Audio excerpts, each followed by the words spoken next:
Irmãos e irmãs, podíamos dar como título dessa conversa do padre hoje, enviados para evangelizar.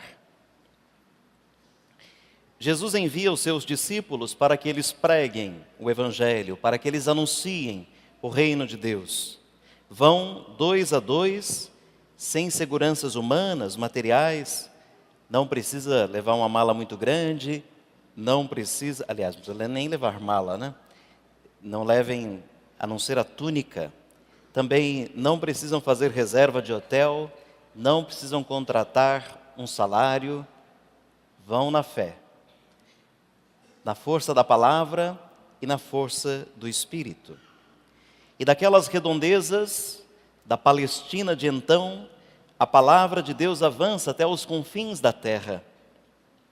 Também hoje, podemos e devemos anunciar esta mesma palavra, este mesmo reino de Deus, a partir da Nazaré, da Galileia, que é a nossa casa, a nossa família, o círculo de amizade, de relacionamentos que a gente tem. E anunciar a partir desta Nazaré, da nossa casa, da nossa família, do círculo de amizades que a gente tem, de relações, o reino de Deus. Com os mesmos sinais que aqueles discípulos primeiros realizavam. E quais eram os sinais?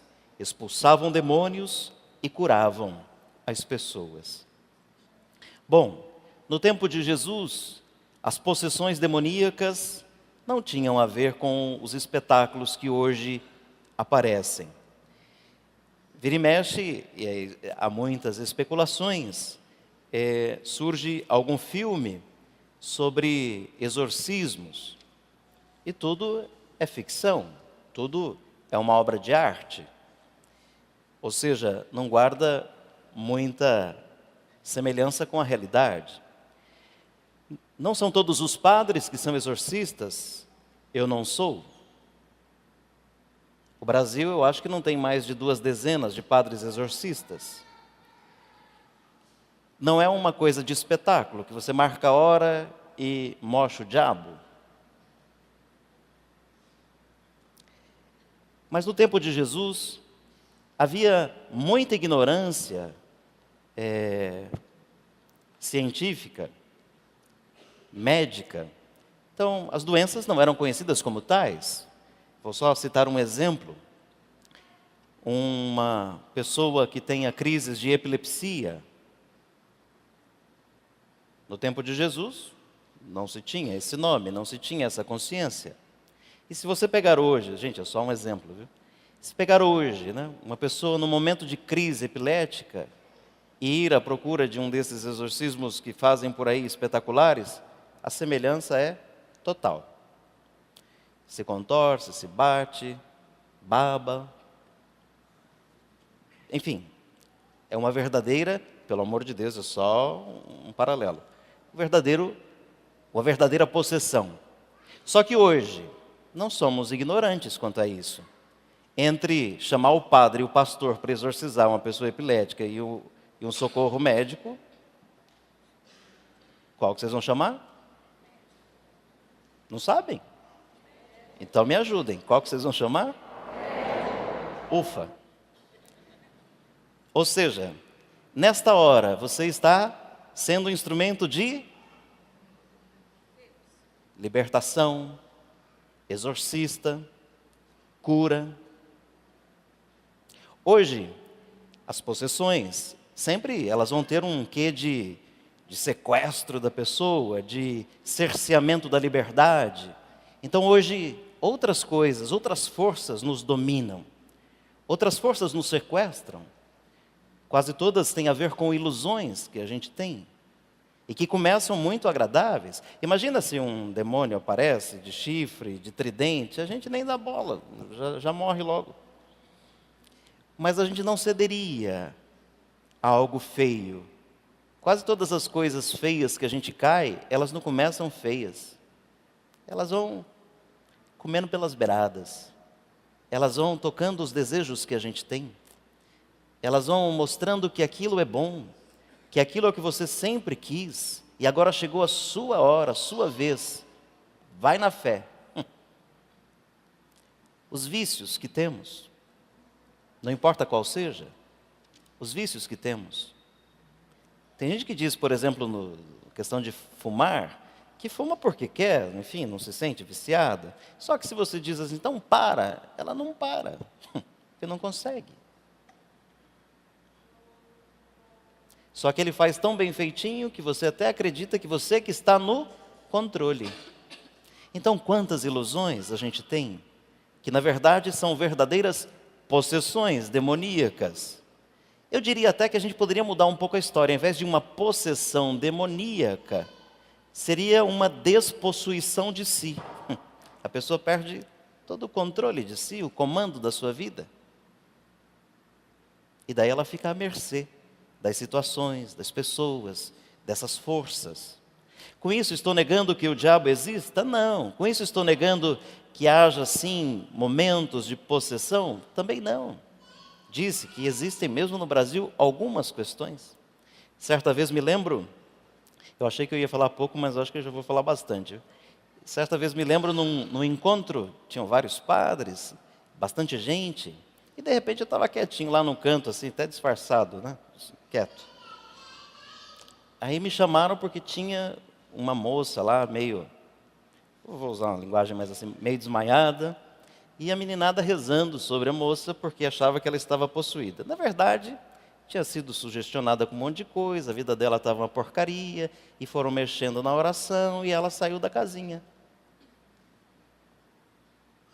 Não entrou nenhum demônio nela. Ela perdeu o controle de si. E não seria a oração que iria ajudá-la. A acolhida, claro, mas não só. Então, por vezes, a gente confunde as coisas. E aqui, repito para não ficar dúvidas, não significa que não exista, não significa que o diabo não esteja por aí tentando fazer perder os filhos de Deus. São Pedro, numa das suas cartas, diz que o diabo é como um leão que está a rugir, está até cantando ao Senhor, agradecemos, esperando a hora de abocanhar a gente. Está aí. Mas não pensem que qualquer coisinha é do diabo.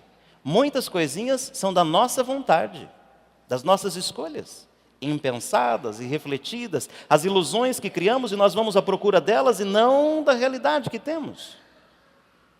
Nós somos enviados, portanto, hoje, a anunciar o reino de Deus, expulsando esses demônios que aprisionam as pessoas. Mas a gente só vai poder fazer isso se tiver antes sido libertado deles também. E uma boa experiência, uma verdadeira experiência do Senhor com o Senhor, nos libertará, nos fará livres. Afinal de contas, o Senhor nos libertou para que sejamos verdadeiramente livres, e livres nós somos. Nós mesmos somos sinais da presença de Deus no mundo, pela força, pela graça do Espírito Santo.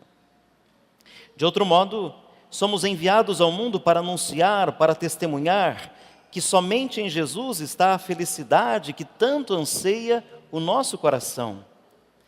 Observe, quanto tempo você e eu, quanto tempo a gente gasta da semana buscando coisas, correndo atrás de coisas que nos tiram a paz. Mas a gente não sabe disso. Se soubesse, recalibraria a vida. Veja, você tem um, não quer perder o um que tem e quer ganhar mais um.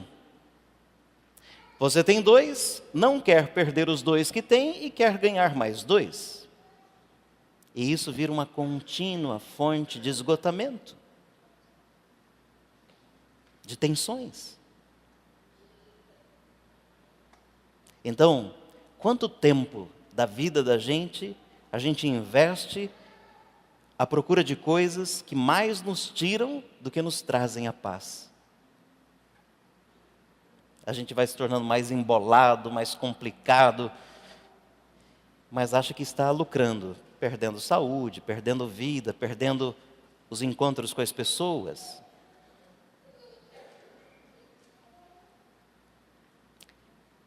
Jesus é aquele que pode trazer paz verdadeira ao coração humano. E aquele que descobriu isso há de dizer a todos os outros e querer que todos os outros experimentem a mesma coisa. que em Jesus está a paz que tanto anseia o nosso coração. Bendito seja o Deus, Pai de nosso Senhor Jesus Cristo. Ele nos abençoou com a bênção do seu Espírito em virtude de nossa união com Cristo no céu, de São Paulo aos Efésios, na segunda leitura que ouvimos hoje. Ainda, em Cristo, Ele nos escolheu para que sejamos santos e irrepreensíveis no amor. Ele nos predestinou para sermos seus filhos. Eu imagino, né? Imagino não, eu constato na minha vida, e vamos aqui conversar um pouco sobre isso, né? Que alegria que a gente tem, que alegria que a gente tem, que alegria que a gente sente quando a gente é escolhido para algo bom, né? Alguém nos escolheu para fazer algo bom, para realizar algo bom, maior. Que alegria que a gente tem, que a gente sente quando é escolhido como os melhores. O melhor da sala, o melhor do curso, o melhor do trabalho, o melhor da semana, o melhor do mês. Aqueles falsos humildes, ou aqueles que mais se defendem, vão dizer que não é bem assim, que até sentem um pouco de vergonha, mas na verdade a gente gosta de ser reconhecido. Quem não? A gente gosta de um olhar. Quem não? A gente gosta, mais que gosta, a gente precisa, né, se sentir acolhido, amado. Todos. Pelas missas de manhã, me lembrava uma situação engraçada.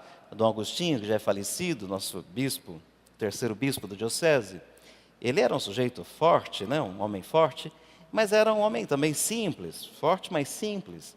E tinha um senso de humor dele, né? E quando tinha alguma conquista assim que ele fazia, e não o reconheciam tanto assim, ele mesmo se cumprimentava assim: parabéns, Agostinho, né? Continue assim. Então. Todos precisamos de algum reconhecimento.